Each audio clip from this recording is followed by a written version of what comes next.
Next one discuss చేస్తున్నా. The venue of the 19th summit of non-aligned movement. Non-aligned movement NAM అంటాం, NAM అంటాం దీన్ని. జనరల్గా NAM international issue. ఇది international issue కింద మనం కన్సిడర్ చేయాల్సిన పాయింట్. ఇది నాన్ అలైన్ మూమెంట్ అంటాం.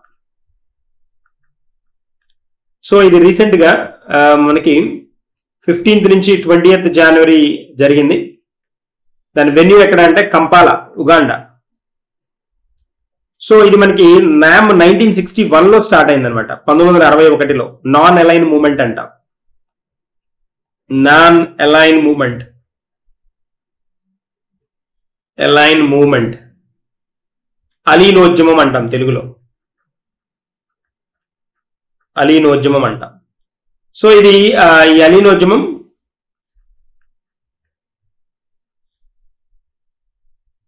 దీనికి ఒక స్పెషల్ ట్యాగ్ కూడా ఉంది అనమాట. అంటే దీనిలో ఇండియాతో పాటు కొన్ని స్పెషల్ నేషన్స్ మెంబర్లుగా ఉండేవి. మన జవహర్లాల్ నెహ్రూ ఉన్నప్పుడే స్టార్ట్ అయింది ఇది. ఈ పర్టికులర్ ప్రెసెంట్ వన్ వచ్చినప్పటికీ అంటే దీనికి ముందుది అంటే 2024 కదా ఇది. ఇప్పుడు మనకి ప్రెసెంట్ది 2024 కదా. 2019లో ఇది 2019లో అజర్బైజాన్లో జరిగిందనమాట. అజర్బైజాన్లో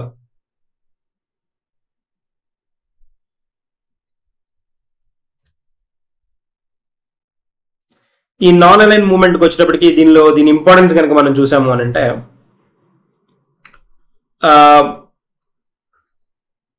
దీనిలో మెంబర్ నేషన్స్, తర్వాత పోతే మనకి సమ్మిట్స్, ఇవి మనకి రేర్ గా అడిగాడు. అంటే చాలా తక్కువ సార్లు ఎగ్జామ్లో అడిగిన సందర్భాలు ఉన్నాయన్నమాట. దీని బ్యాక్గ్రౌండ్ కనుక మనం ఒకసారి చూస్తే ఇది మనకి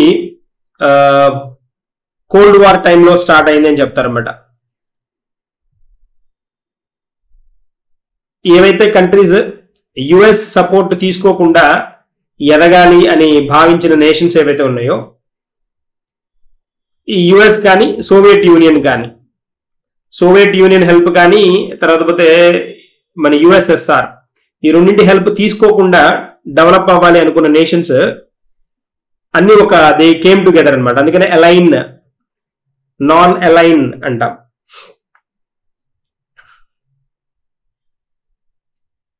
జనరల్ గా యుఎస్ తో కానీ, సోవియట్ రష్యాతో కానీ, సోవియట్ యూనియన్ తో కానీ ఉంటాయి కాబట్టి నాన్ అలైన్, వీటితోటి అలైన్ అవ్వకూడదు అని వచ్చిన గ్రూపే నాన్ అలైన్ మూవ్మెంట్ అనమాట. ఇది బేసిక్ పార్ట్ అంతా, బేసిక్ కాన్సెప్ట్ అంతా 1955లో స్టార్ట్ అయితే మనకి 1961లో ఫస్ట్ NAM సమ్మిట్ జరిగింది అనమాట. NAM కాన్ఫరెన్స్ జరిగింది, బెల్గ్రేడ్ లో జరిగింది అనమాట. బెల్గ్రేడ్. సో ఇట్ హ్యాస్ మనకి కనుక అబ్జర్వ్ చేస్తే ప్రెసెంట్ మెంబర్స్ కనుక అబ్జర్వ్ చేస్తే ఇట్ హ్యాస్ 120 మెంబర్ నేషన్స్ ఉన్నాయి దీనిలో. మెంబర్స్ గా సభ్యత్వం ఉన్న దేశాలు 120 దేశాలు ఉన్నాయి దీనిలో. 2018 నాటికి కనుక మనం అబ్జర్వ్ చేస్తే అంటే లైక్ దీనిలో ఒక కాంటెక్స్ట్ ఉంది.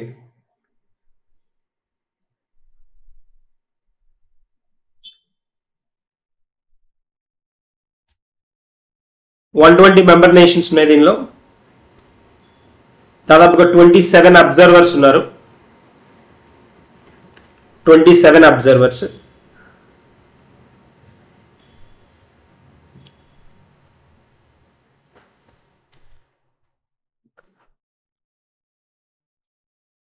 ఈ గ్రూప్ ఏంటి అని అంటే బెల్గ్రేడ్ లో మనకి ఫస్ట్ సమ్మిట్ జరిగింది అనుకుంటున్నాం కదా, స్టార్ట్ అయింది అనుకుంటున్నాం కదా.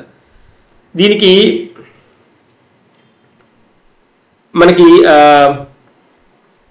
నాన్ అలైన్ మూమెంట్ లో ఈ బాగా డెవలప్ అయిన కంట్రీస్ యొక్క పార్టిసిపేషన్ ఉండకూడదు అనేది వీళ్ళ మెయిన్ టార్గెట్ అనమాట.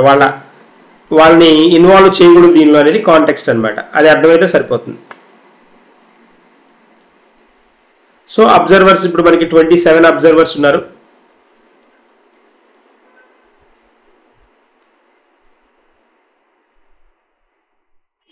నాన్ అలైన్ మూమెంట్ ఒక ఫార్మల్ ఆర్గనైజేషన్ ఇప్పుడు ఎస్టాబ్లిష్ చేయలేదు. కాబట్టి ఇక్కడ ఏంటి అని అంటే different non aligned it self was coined by Indian prime minister అనమాట. ఈ నాన్ అలైన్ అనే వర్డ్ నే నాన్ అలైన్ ఈ వర్డ్ ని మనకి ఇంట్రడ్యూస్ కాయిన్ చేసింది ఎవరంటే జవహర్లాల్ నెహ్రూ అనమాట. జవహర్లాల్ నెహ్రూ 1954లో ఈయన కొలంబోలో స్పీచ్ ఇస్తూ శ్రీలంకలో స్పీచ్ ఇస్తూ ఈ వర్డ్ ని వాడడం జరిగిందనమాట. తర్వాత దీని మీద ఫోకస్ చేయడం ఇదే ఒక మూవ్మెంట్ గా ఒక గ్రూప్ గా ఫామ్ అవడం కూడా జరిగిందనమాట. Non aligned nations or non align movement nations కింద స్టార్ట్ అవ్వడం జరిగింది. అందుకనే founding fathers of non align movement కింద చెప్పే వాటిలో ఫౌండింగ్ ఫాదర్స్ అంటారు. Founding fathers of non align movement అని చెప్పాలి అని అంటే Sukarno of Indonesia, సుకర్నో.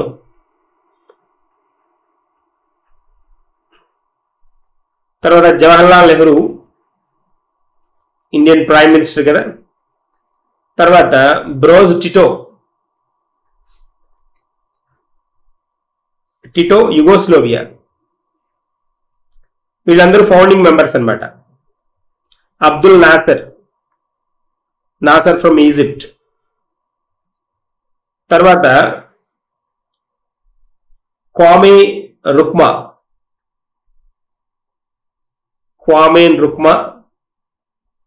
Is from Ghana అన్నమాట. వీళ్ళు ఫౌండింగ్ మెంబర్స్ అన్నమాట. వీళ్ళు 5 ఫౌండింగ్ మెంబర్స్ గా చెప్తారు. ఈ ఆర్గనైజేషన్ స్ట్రక్చర్ కనుక మనం చూస్తే ఇది వీళ్ళ ఐడియాలజీ అంతా ఏంటి అని అంటే కమ్యూనిజం భావాలుంటూ డైవర్స్ కండిషన్స్ ని అప్లై చేసుకుంటూ పీస్ ని ప్రమోట్ చేసుకోవాలి, సెక్యూరిటీ హోల్డ్ చేసుకోవాలి అనేది వీళ్ళ మెయిన్ ట్యాగ్ అన్నమాట. అంటే మల్టీలాటరల్ కోఆపరేషన్ ఉండాలి, బట్ ఈ రష్యాకి కానీ యుఎస్ కి కానీ ఫేవర్ గా ఉండకూడదు అనేది కాంటెక్స్ట్ వీళ్ళది.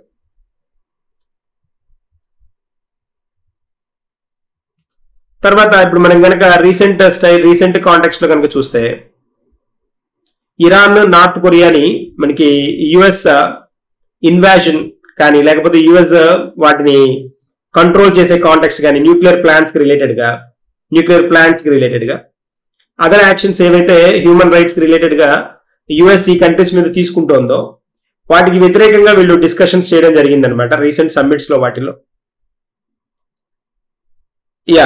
సో హ్యూమన్ రైట్స్ గురించి, కల్చర్ గురించి, సౌత్ కోఆపరేషన్ లాంటి వాటి గురించి వీళ్ళు మాట్లాడడం జరుగుతుంది ఇలాంటి సమ్మిట్స్ లో. ఈ సమ్మిట్స్ లో మనం కనుక చూస్తే ఫస్ట్ వన్ మనం ఏమనుకున్నామంటే 1961 ఫస్ట్ అనుకున్నా. 1961 Belgrade non align movement 1961 Belgrade లో జరిగింది. తర్వాత మనకి ఇండియాలో ఇది ఫస్ట్ అనమాట. 7th సమ్మిట్ ఇండియాలో జరిగింది. 7th సమ్మిట్ న్యూఢిల్లీలో ఇండియాలో జరిగింది. యాక్చువల్ గా బాగ్దాద్ లో జరగాల్సింది ఇండియాలో జరుగుతుంది 1983లో జరిగింది. దాని తర్వాత ఇంకా ఎప్పుడు ఇండియాలో జరగలేదు. 18వ వచ్చేటప్పటికి 18th వచ్చేటప్పటికి బాకు అజర్బైజాన్ లో జరిగింది. 2019లో జరిగింది అనమాట. ఇప్పుడు మనకి ఇది 19th సమ్మిట్ వచ్చేటప్పటికి non align movement 19th summit. 18th బాకులో 2019 జరిగిన తర్వాత ఇదేనమాట. 2024లో జరిగిన సమ్మిట్. ఇది ఎక్కడ జరిగింది అంటే కంపాలా, యుగాండాలో జరిగింది. That's a point. తర్వాత నెక్స్ట్ మనకి వెళ్ళిపోదాం. Exercise desert night.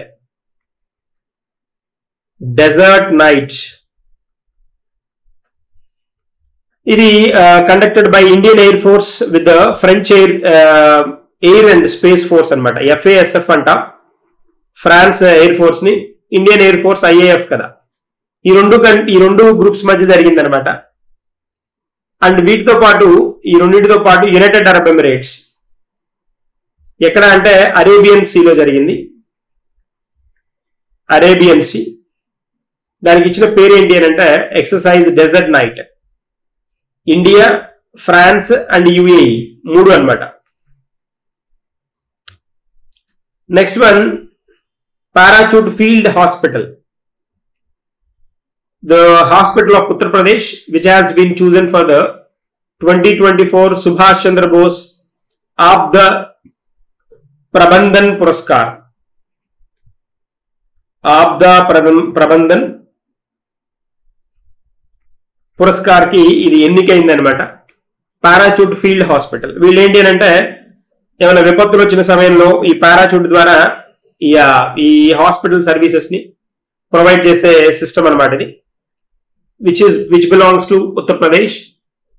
It has got this particular award అనమాట. తర్వాత exercise ఖాంజర్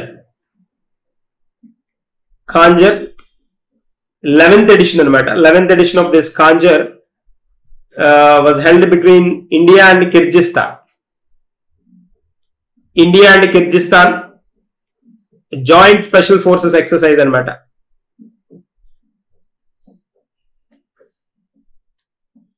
India and Kyrgyzstan.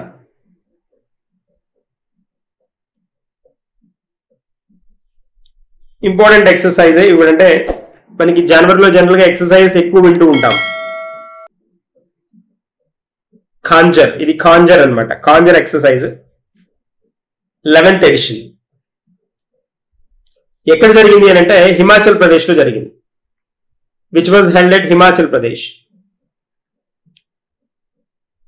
Himachal Pradesh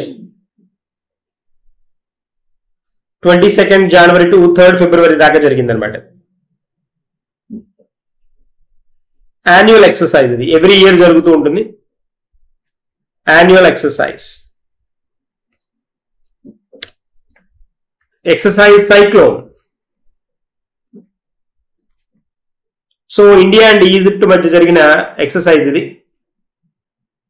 exercise cyclone, India and Egypt. So joint special forces exercise, normal exercise at Anshas of Egypt లో జరిగింది. Next ఇది తెలుసు మనకి, Vijayawada, the city in which the tallest statue of BR Ambedkar 120 feet కదా. 120 feet Ambedkar స్టాచ్యూని inaugurate చేయడం జరిగింది at Vijayawada అనమాట.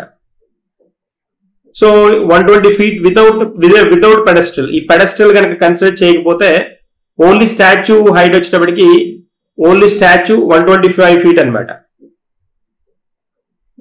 Pedestal కూడా కన్సిడర్ చేస్తే మొత్తం 206 అనమాట. 206 feet అనమాట. ఏపీ సీఎం ఇనాగరేట్ చేశారు కదా.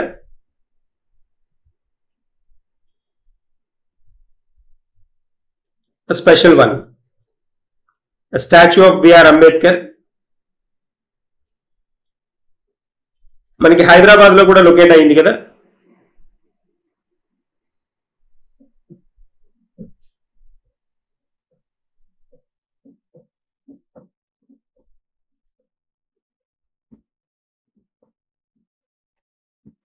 జనవరి 23rd జనవరిన దీన్ని ఇనాగరేట్ చేయడం జరిగింది అనమాట. 206 feet విత్ పెడెస్ట్రియల్ 206 feet అనమాట. సో కొన్ని ఇంట్రెస్టింగ్ ఫ్యాక్ట్స్ కనుక ఇక్కడ చూస్తే,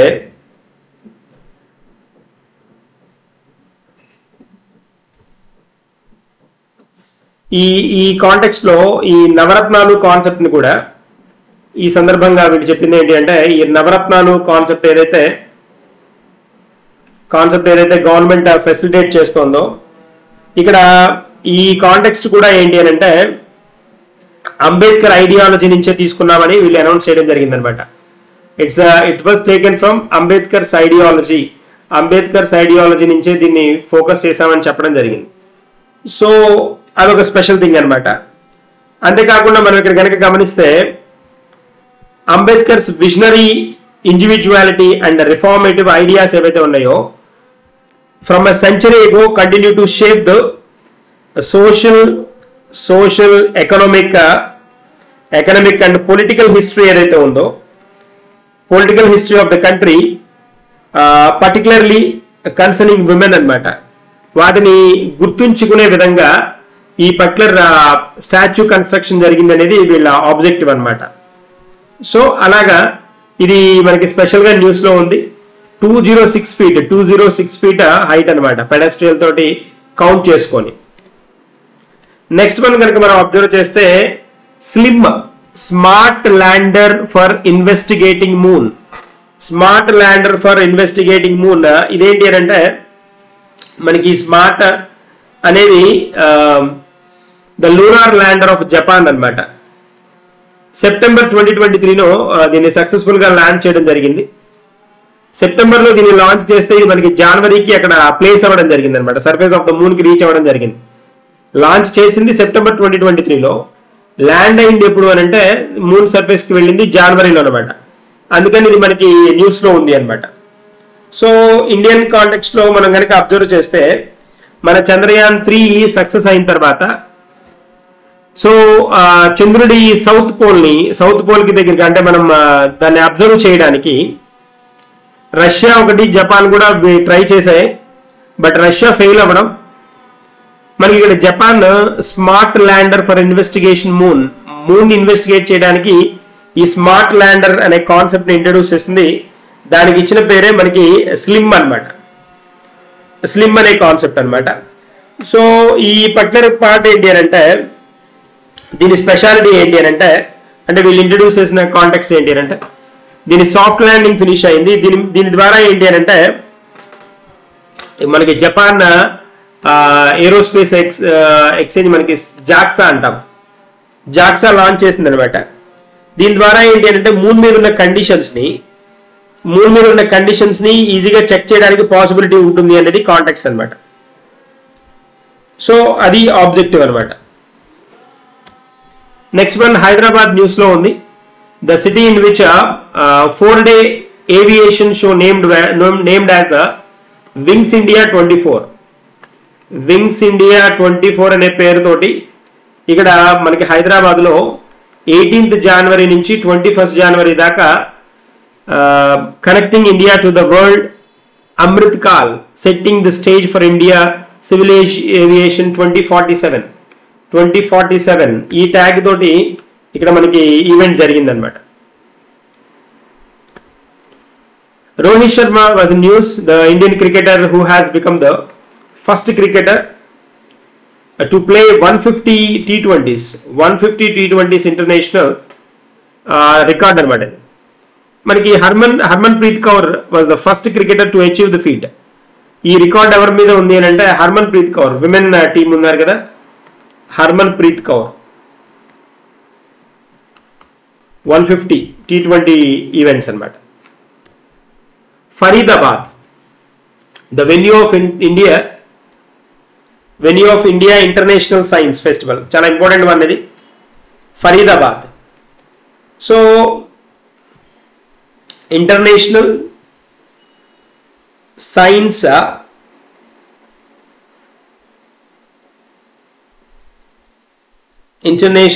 సైన్స్ ఫెస్టివల్. సో ఈ సైన్స్ ఫెస్టివల్స్ కానీ లేకపోతే సైన్స్ కి రిలేటెడ్ కాంగ్రెసెస్ కానీ ఎక్కడ జరిగినా మనకి క్వశ్చన్ అడుగుతాడు అనమాట. సో ఇది న్యూస్ లో ఉంది కదా, 2024లో జరిగింది.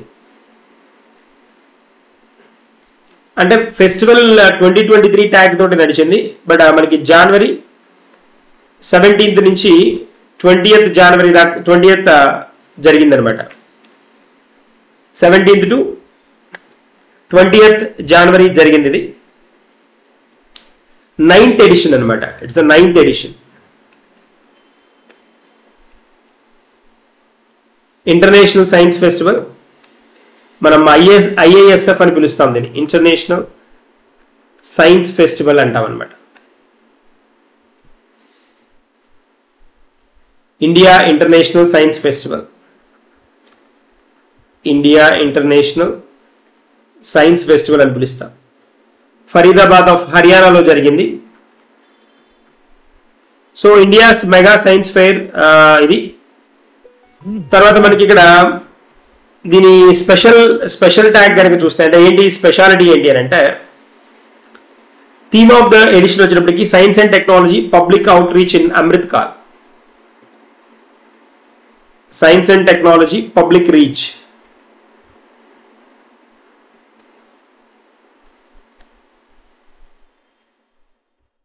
Public reach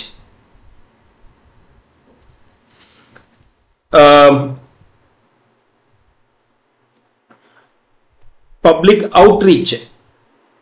public out reach in Amrit call. ఇది దీనికి థీమ్ అన్నమాట.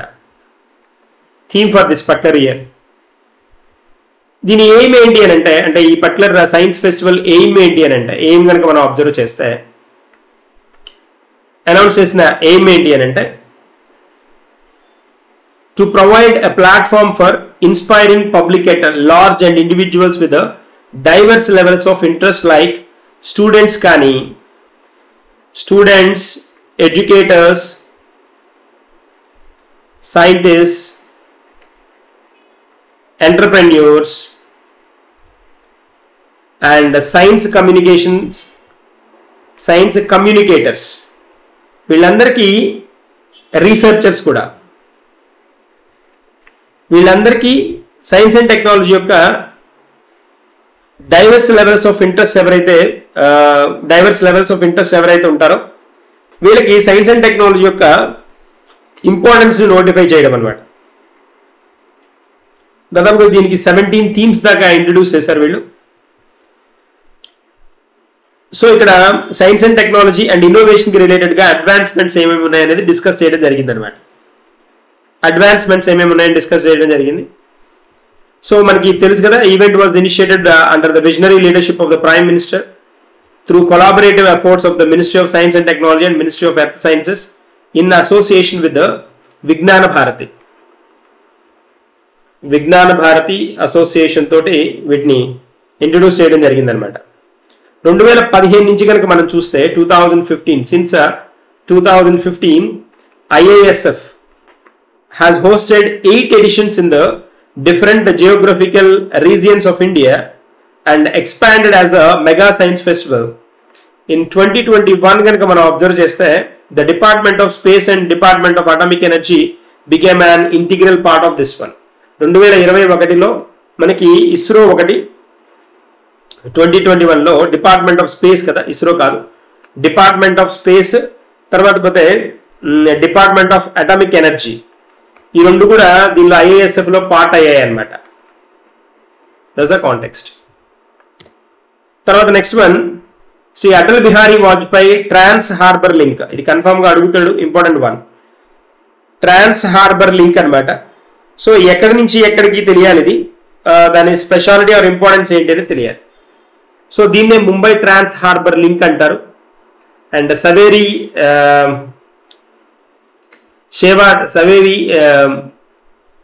షేవా ట్రాన్స్ హార్బర్ లింక్ అని కూడా అంటారు. 2018లో దీని కన్స్ట్రక్షన్ స్టార్ట్ అయింది. 12 జనవరి 2024లో దీన్ని ఇనాగరేట్ చేశారు. దాదాపుగా 21.8 కిలోమీటర్స్ లెంత్ ఉన్న లైన్ అనమాట. ఇది longest sea bridge in India and 12th longest sea bridge in the world అనమాట. That is the speciality. దానికి ఇచ్చిన పేరు ఏంటి అని అంటే ఓల్డ్ నేమ్ వచ్చినప్పటికీ ముంబై ట్రాన్స్ హార్బర్, దానికి Shri Atal Bihari Vajpayee trans harbour link అని పేరు ఇవ్వడం జరిగింది అనమాట. సో దాదాపుగా 21.8 kilometres.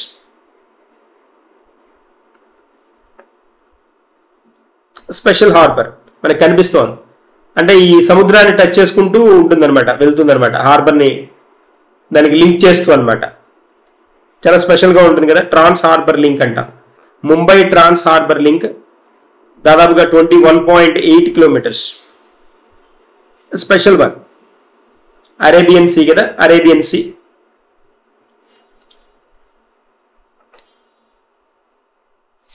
Special one.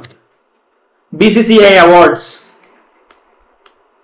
BCCI awards కనుక చూస్తే CK Naidu lifetime achievement award given to Farokh Engineer and Ravi Shastri, former players వీళ్ళకి ఇవ్వడం జరిగింది. తర్వాత Polly Umrigar award given to Shubman గిల్కి ఇచ్చారు. పాలి ఉమ్రి గారు, క్రికెట్కి ఇచ్చే అవార్డ్స్ అవి. బెస్ట్ పర్ఫార్మర్ పాలి ఉమ్రి గారు award. Best international cricketer women Deepti Sharma international cricket women. And Dilip Sardesai award most runs in test cricket అనమాట. Most runs in test cricket given to Yashasvi Jaiswal for the year 22-23 ఇయర్లో అనౌన్స్ చేశారనమాట. తర్వాత Dilip Sardesai award highest wickets in the test cricket వచ్చినప్పటికి రవిచంద్రన్ అశ్విన్కి ఇచ్చారు.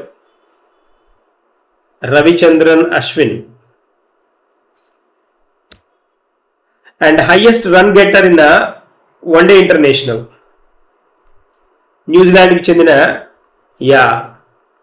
Jemimah Rodrigues. తర్వాత highest wicket taker in one day international women కేటగిరీలో Devika వైద్యకి recent one ఇచ్చారు.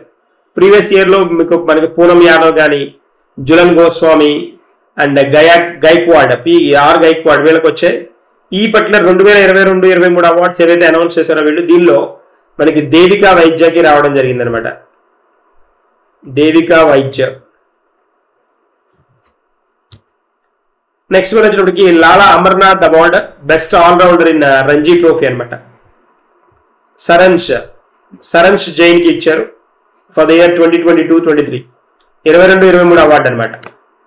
ఐసీసీ అవార్డులో వచ్చినప్పటికి sir Garfield Sobers trophy for the ICC men's cricketer of the year given to Pat Cummins. Australian player, ఇతనికి ఇవ్వడం జరిగింది. ICC men's test cricketer of the year వచ్చేటప్పటికి Usman Khawaja of ఆస్ట్రేలియాకి ఇవ్వడం జరిగింది. And ICC men's ODI cricketer of the year given to Virat Kohli. Men's ODI. Men's T20I cricketer of the year given to Suryakumar Yadav. T20 international.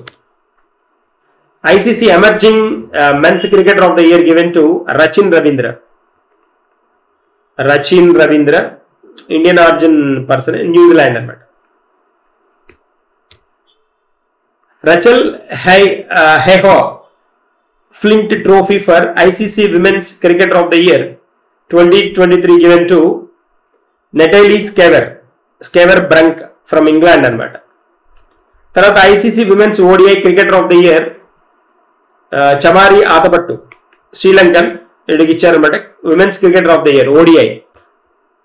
ICC women's T20 cricketer of the year Hayley Matthews West Indies అనమాట. T20 international. ICC emerging women's cricketer of the year వచ్చినప్పటికీ Phoebe Litchfield Australia అనమాట. Next ICC umpire of the year వచ్చినప్పటికీ Richard Illingworth England. So ICC spirit of the cricket award given to Zimbabwe. Spirit of the cricketer, so ఆటలో పరిపక్వత, so maturity కనబరిచినందుకు అనమాట.